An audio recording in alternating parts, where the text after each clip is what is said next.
Baik, kita memasuki hari ketiga dalam tempoh Perintah Kawalan Pergerakan di Kuala Lumpur, di Lembah Kelang dan juga 6 negeri yang lain.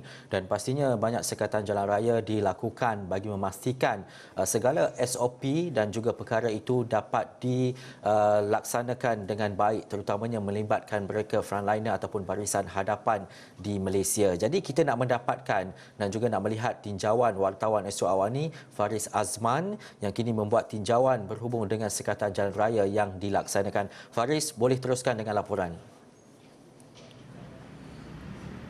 Terima kasih Ihsan. Saya kini berada di Jalan Kuching kerana ini merupakan antara jalan atau laluan utama bagi warga ibu kota yang bekerja dalam sektor penting untuk mereka pergi dan balik, pulang ke rumah dan juga pergi ke pejabat. Sudah tentu boleh dilihat dari segi pemantauan Astro Awani, pemantauan saya sendiri bahawa terdapat juga peningkatan bilangan kenderaan yang melalui laluan ini. Dan ini hanya bukan satu sahaja SJR dijalankan di Kuala Lumpur, malah beberapa lagi SJR turut dijalankan di Kuala Lumpur, Lembah Kelang, terutamanya ketika PKP. Dan untuk mendapatkan perkembangan atau perincian yang lebih lanjut mengenai bagaimana dalam tempoh 3 hari ini bersama dengan kami ketika ini Ketua Polis Daerah Dan Wangi ACP Muhammad Zainal Abdullah.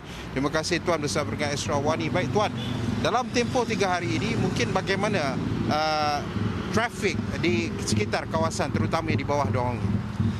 Terima kasih Astro Awani. Yang pertamanya, sepanjang tempoh operasi yang kita jalankan, terutamanya sekatan jalan raya dalam tempoh 3 hari ini sangat memuaskan.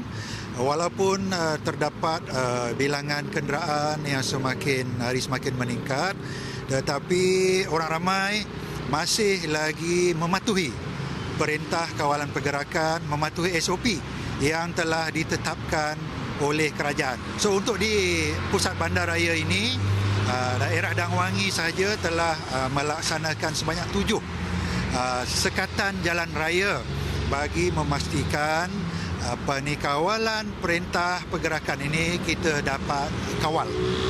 Jadi setakat hari ini kita masih lagi mengadakan SJR ini secara 24 jam dengan penglibatan seramai 352 orang pegawai dan anggota, termasuk bantuan daripada Angkatan Tentera Malaysia. So semua pegawai dan anggota saya khususnya di daerah Dan Wangi ini telah melaksanakan tugas dengan baik dan telah memastikan semua pengguna-pengguna jalan raya dapat mematuhi SOP yang telah ditetapkan. Jadi sepanjang tempoh 3 hari ini belum ada lagi pengeluaran kompaun yang banyak telah kita keluarkan. Ini membawa maksud bahawa warga kota, saya ingin ucap terima kasihlah kerana warga kota ini, mereka ni patuh akur kepada arahan kerajaan, dan saya nasihatkan pada hari PKP yang seterusnya esok dan sehinggalah kita tamat, orang ramai diseru agar terus mematuhi SOP Perintah Kawalan Pergerakan yang telah ditetapkan dari semasa ke semasa. Baik, IGP sebelumnya mengatakan kelonggaran itu ada sedikit, tetapi selepas ini lebih ketat pengawalannya di SJR. So apa mungkin peranan kepada setiap warga kota yang mempunyai dalam sektor penting, surat dan sebagainya itu bagaimana? Alright, ini yang paling mustahak sekali. Apabila kita mengadakan sekatan jalan raya, sudah pasti kita perlukan dokumen-dokumen perjalanan yang telah disahkan. Contohnya, yang pertama, surat daripada polis. Kalau mereka ini berada dalam kecemasan, perlu mendapatkan kebenaran daripada pihak polis. Tetapi selain daripada itu, sektor-sektor perkhidmatan perlu, mereka hanya perlu menyediakan dokumen daripada majikan contohnya. Kalau mereka ada urusan mahkamah, surat daripada mahkamah. Kalau ada surat daripada hospital, surat daripada sekolah, Kementerian Pengajian Tinggi, memandangkan sekolah dah nak buka, maknanya tidak perlu lagi. Tidak ada keperluan untuk mendapatkan surat kebenaran daripada pihak polis. Yang hanya perlu surat kebenaran daripada pihak polis adalah apabila ada kecemasan ataupun ada bantuan daripada NGO-NGO yang nak pergi memberikan bantuan banjir dan sebagainya.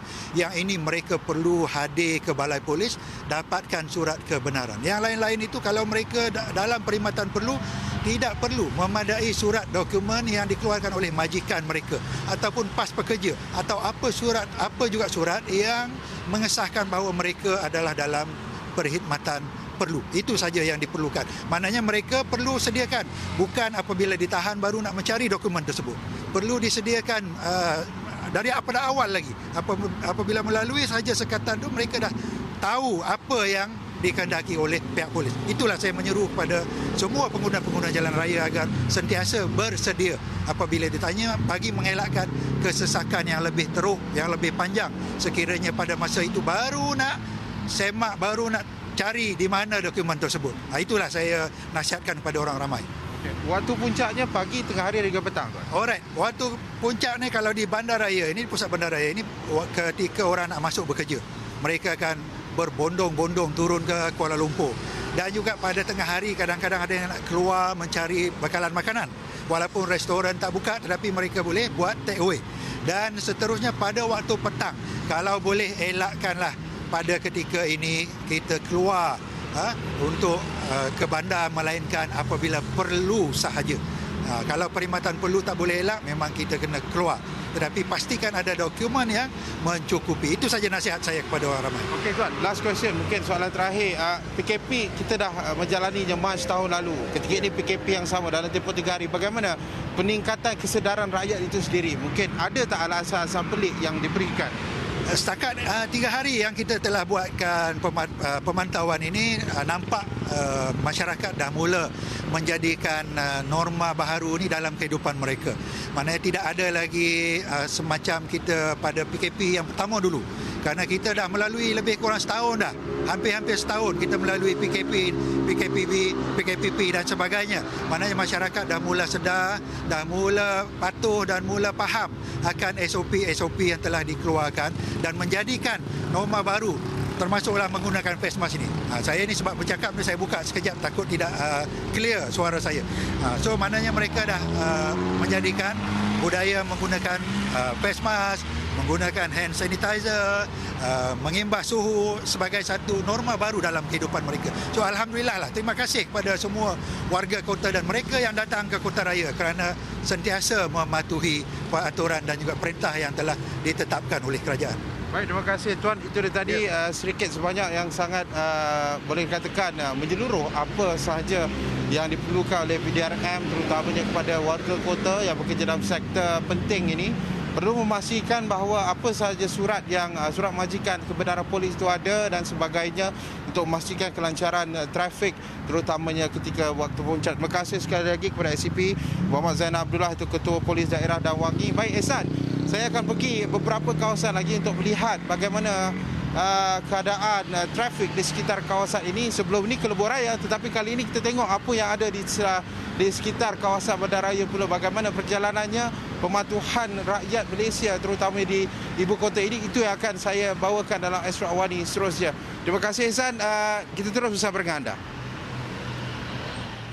Baik, terima kasih Faris atas laporan itu tadi. Pastinya laporan penuh tinjauan yang dilaksanakan Faris akan kita nyatakan ataupun kita muatkan dalam buletin-buletin berikutnya.